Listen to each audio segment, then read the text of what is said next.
Operation सिंदूर के बाद की बात करें तो पूरा भारत के लोग खुश नजर आ रहे हैं। ऑपरेशन सिंदूर के बाद अगर हम गोरखपुर की बात करें तो गोरखपुर के हर वर्ग में एक खुशी देखने को मिल रही है। वहीं अगर हम बात करें व्यापारियों की तो व्यापारियों में भी एक अलग खुशी देखने को मिली। हमारे साथ जैन जी हैं, वरिष्ठ व्यापारी हैं, साथ ही साथ और व्यापारी भाई पीछे खड़े हैं। क्या कुछ सोच थी, क्या कुछ हुआ? देखिए, जो हम लोगों को आशा थी, जो उम्मीद थी कि हमारी भारत की सरकार, हमारे प्रधानमंत्री आदरणीय नरेंद्र मोदी जी कुछ न कुछ ऐसा बड़ा जरूर करके दिखलाएंगे जिससे हम लोगों को जो एक बदले का मन में भावना जाग रही थी पहलगाम में हुए हमारे निर्दोष भाइयों की हत्या के बाद, वो निश्चित रूप से भारत की सेना ने वो कर दिखलाया। आज हम लोग के लिए बड़ा ही सौर, बड़ा ही गर्व का दिन है कि भारत की सेना ने मुंहतोड़ जवाब जाकर के वहां सेना को ने दिया है। वहां के 9 ठिकाने आतंकवादियों को जो नेस्तनाबूद किए, ये हम लोग के लिए बहुत ही गर्व का विषय है कि आतंकवादियों के मनोबल को तोड़ने का जो काम आदरणीय नरेंद्र मोदी जी ने किया है, इसके लिए मैं उनको हृदय से बहुत बहुत धन्यवाद देता हूं। इसी खुशी में हम सब लोग आपस में मिठाई बांट करके एक दूसरे को शुभकामना देते हुए, बधाई देते हुए हम लोग बहुत ही खुशी के माहौल के साथ आज हर्षोल्लास के साथ इस दिन को मना रहे हैं। प्रधानमंत्री नरेंद्र मोदी ने बिहार से कहा था मिट्टी में मिला दिया जाएगा।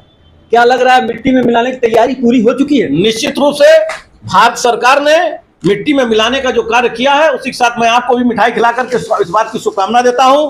और भारत की सरकार ने जैसा वादा किया था, एकदम अक्षर से उसी तरीके से पालन करके मिट्टी में मिला देने का काम भारत की सरकार ने आतंकवादियों को ठिकाने को किया है।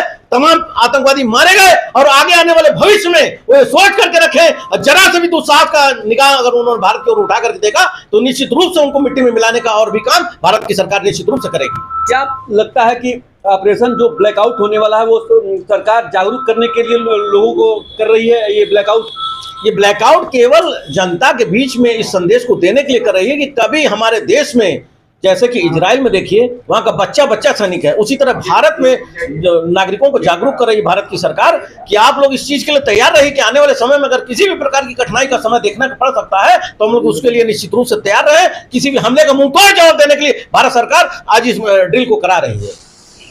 हम कह रहे हैं कि आप सेना को के लिए क्या शब्द कहना चाहेंगे? हमारी भारतीय सेना के लिए क्या कहना चाहेंगे? भारत की पराक्रमी सेना ने आने वाले समय में जब भी हमारे देश के ऊपर किसी दुश्मन ने आंख उठा करके गलत निगाहों से देखा है, कभी भी हमारी ये भारत की सेना ने पूर्व में 1971 में, 1962 में, 1965 में, लगातार 2016 में, 2019 में भारत की सेना ने पराक्रम और शौर्य दिखलाते हुए उनका मुंहतोड़ जवाब दिया है। जब भी कोई देश हमारे देश की तरफ गलत निगाहों से देखता है, निश्चित रूप से भारत की सेना उसको मुंहतोड़ जवाब देती है। नहीं तो हमारी सेना खुद में एक शांति दूत है जो जाकर श्रीलंका में भी शांति का काम करती है भारत की सरकार के आदेश पे। उसी तरह हमारी भारत की सेना पराक्रम दिखाते हुए दुश्मन के मुंहतोड़ जवाब देने के लिए भी तैयार सदैव खड़ी रहती है। अगर हमारे आदरणीय नरेंद्र मोदी जी आज अगर आदेश करते हैं तो 15 मिनट में पाकिस्तान साफ हो जाएगा। ये भारत की सेना का पराक्रम और शौर्य है। हमारे सैनिकों के अंदर वो जज्बा है जो विश्व की किसी सेना के अंदर नहीं है। हमारी देश की सेना का कोई जवाब ही नहीं है। मैं अपनी सेना को निश्चित रूप से हृदय से, सारे भाइयों के साथ हृदय से धन्यवाद देता हूं।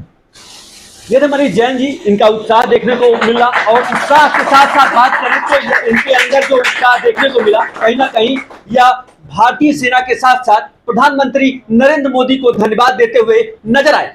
हिंदी खबर के लिए सतीश शुक्ला, गोरखपुर।